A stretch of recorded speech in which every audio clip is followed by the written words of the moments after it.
அவன்கிட்ட சொல்லுதேன். மட்டன் பிரியாணி. சால்னா வாங்கிக்கோங்க, சால்னா வாங்கிக்கோங்க.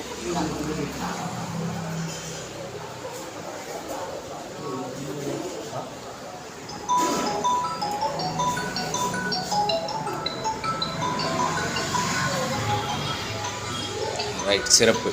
எப்போ இது என்னது தந்திருக்காவா அண்ணாச்சி? குடல் கறியா?